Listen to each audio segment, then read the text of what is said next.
Öncelikle şunu belirteyim. Bu anlatacaklarımın büyük çoğunluğunu ben bu konuda yetkin olan kişilerden ve internet sayfalarından okuyarak derledim. Çoğu insan işi, gücü veya yeterince araştırmaması nedeniyle bu bilgilere derli toplu bir şekilde ulaşması zor olabiliyor. Ama eğer vaktiniz olursa birçok videonun açıklamasına ekliyorum. Türkiye Elektrikli Araç Kullanıcıları Telegram grubuna katılırsanız orada aklınıza takılan soruları sorduğunuzda çok fazla yetkin arkadaşlar var. Sizlere gerekli cevabı vereceklerdir. Yardımcı olacaklardır. Tekrar selamlar. Nasılsınız? İyi misiniz? Umarım iyisinizdir. Bu kez sizinle elektrikli araçlarda enerji kaybı. Bunun üzerine biraz sohbet edeceğim. Aslında en baştan söyleyeyim. Teknik bilgiye sahip olan arkadaşlar yazmadan. Aslında enerji kaybı değil, dönüşümü var. Yani kullandığımız enerjinin bir kısmı ısı enerjisi olarak açığa çıkıyor. Bu nedenle bizim bataryaya yüklediğimiz enerji batarya için aldığımızdan daha düşük oluyor. Bu aradaki farka enerji kaybı diyoruz. Daha anlaşılır olması için. Genellikle elektrikli araç kullanıcıları da diğer içten yanmalı araç kullanıcıları da tüketimlerini hesaplarken ekrandaki veriye bakarlar. İşte 100 kilometredeki tüketim örneğin 6 litre ise ona göre, benzinli araçlar için 6 litre ise ona göre bir hesaplama yaparlar. Elektrikli araç kullanıcıları da 100 kilometrede örneğin 16 kW'sa ona göre bir hesaplama yaparlar. Aslında maliyet hesabı olarak baktığımızda bu bizi doğru sonuca ulaştırmaz. Ekran verisi üzerinden maliyet hesabı yapmak bizi yanlış sonuca ulaştırır. Elektrikli araçlarda bu sonucun yani ekran verisinin üzerine yaklaşık %4 ile %15 arasında bir ekleme yapmamız gerekir. Bu fark nereden kaynaklanır? Gelin onlara bakalım. Kabaca söylersek şarj sırasında elektrik enerjisini araç ve batarya sistemleri entegre bir şekilde kimyasal enerjiye dönüştürerek bataryada depolar. Bu sırada ortaya bir ısı enerjisi çıkar ve bu çıkan ısı enerjisi şarj sırasındaki kayıp enerjilerden bir tanesidir. AC şarj sırasındaki kayıp enerji DC şarj sırasındaki kayıp enerjiye göre daha yüksek olur. Çünkü AC şarj sırasında alternatif akım doğru akıma çevrilir. Bu sırada yaklaşık %7 ile %15 arasında bir kayıp ortaya çıkar. DC şarj sırasında direkt doğru akım vardır. Ancak yüksek ve hızlı şarj ve akım nedeniyle oluşan ısı enerjisi kayba neden olur. Bu da yaklaşık olarak %4 ile %10 arasındadır. Ekipman nedeniyle kayıplar, kabloların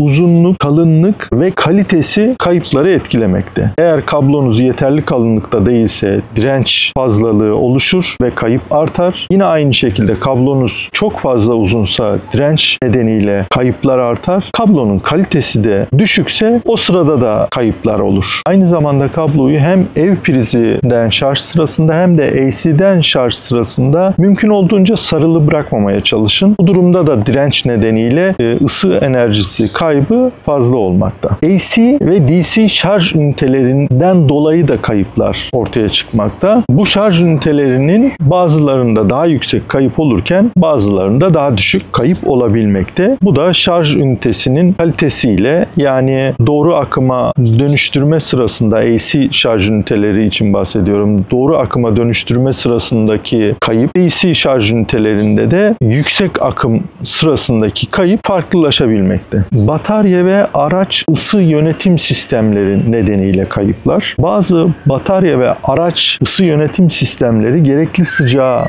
ulaşabilmek için fazla enerji tüketmekte. Bu da bazı araçlarda bu nedenle oluşan tüketimlerin daha fazla olmasını sağlamakta. Yüksek şarj hızı nedeniyle kayıplar. Yüksek şarj hızında az önce söylediğimiz gibi yüksek akım nedeniyle bir ısı kaybı ortaya çıkmakta. Dolayısıyla yüksek şarj hızında da kayıplar olmakta. Örneğin DC'de 170 kW, 180 kW'lık bir şarj hızıyla şarj ettiğiniz sıradaki kayıpla 60 kW DC hızına sahip bir şarj hızında doldurduğunuzdaki ısı enerjisi nedeniyle kayıp aynı olmamakta. Voltaj dalgalanmaları nedeniyle kayıplar. Genellikle gündüz daha yoğun enerji kullanımı oluyor. Evlerde, iş yerlerinde daha yoğun enerji kullanımı olduğu için akım dalgalanmaları çok fazla olabiliyor. Ama özellikle gece yarısından sonra akım dalgalanmaları daha az oluyor. Bu nedenle akım dalgalanmalarının daha fazla olduğu dönemlerde enerji kaybı daha fazla oluyor. Batarya yapıları nedeniyle kayıplar. Bir de işte dediğimiz gibi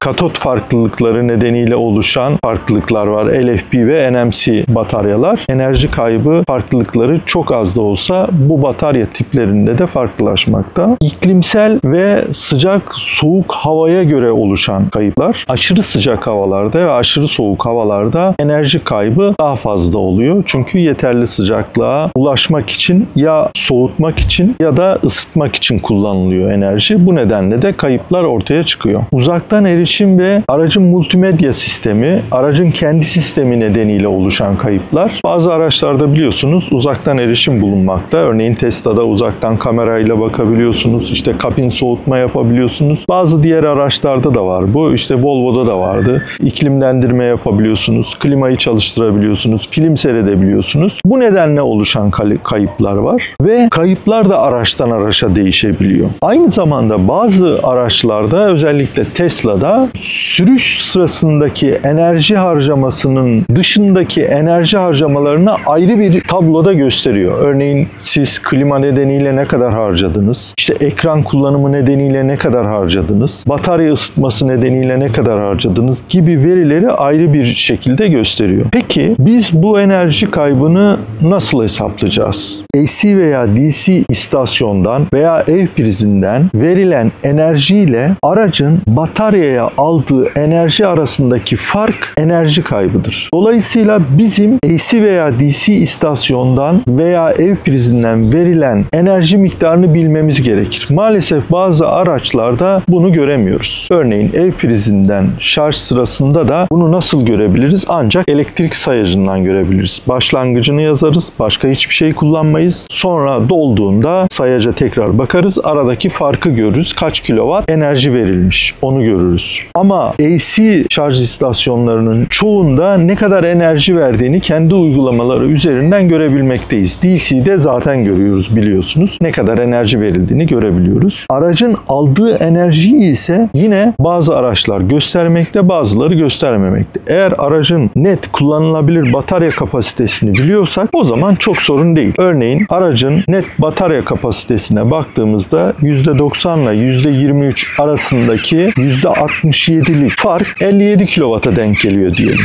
Net batarya kapasitesine göre hesapladığımızda ve biz bataryaya 57 kW yüklemişken verilen enerji 63 kW ise burada 6 kW kaybımız var. Eğer örneğin 60 kW ise 3 kW kaybımız var. Bunu ekrana ben bir formül olarak koyuyorum şimdi.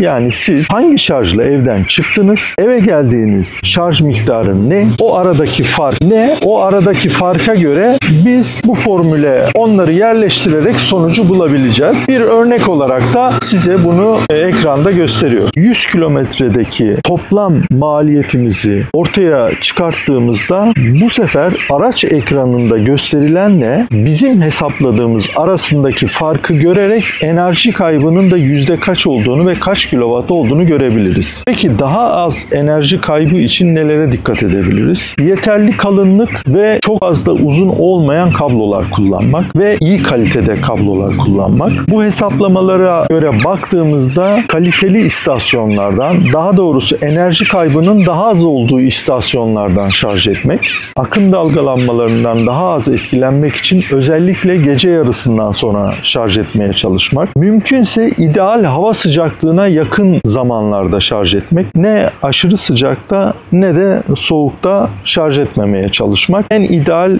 zamanlamayı bulmak. AC şarj ve ev prizinden şarj sırasında kablonun sarılı olmamasına dikkat edeceğiz. Vaktimiz varsa mümkün olduğunca yavaş şarj hızında bataryayı dolduracağız. Özellikle yazın çok sıcakta, güneşte arabayı bırakmamaya çalışacağız. Burada benim unuttuğum, es geçtiğim, eksik bıraktığım yerler varsa bilen arkadaşlar tamamlarsa yorumlarda en azından katkı sağlanmış olur. Katkınız için teşekkür ederim. En sonuna bir özet koymak istedim. Faydalı olur diye. evkx.net sitesinden alınmış verilere baktığımızda görüleceği üzere %10 ile %80 arasında kullanım kabul edilebilir optimum düzeylerde görülüyor. Ama eğer aracı park halinde uzun süre tutacaksanız, yani 4-5 gün, bir hafta gibi süreçlerden daha fazla tutacaksanız, o zaman %30, %50 aralığı en ideal aralık gibi görünmekte. Uzun yol gibi zorunlu koşullar olmadığı sürece DC,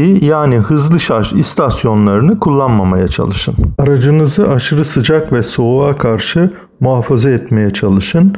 Yazın özellikle güneşli yerlerde park etmemeye, şarj ederken de yine aynı şekilde gece yarısından sonra şarj etmeye çalışın.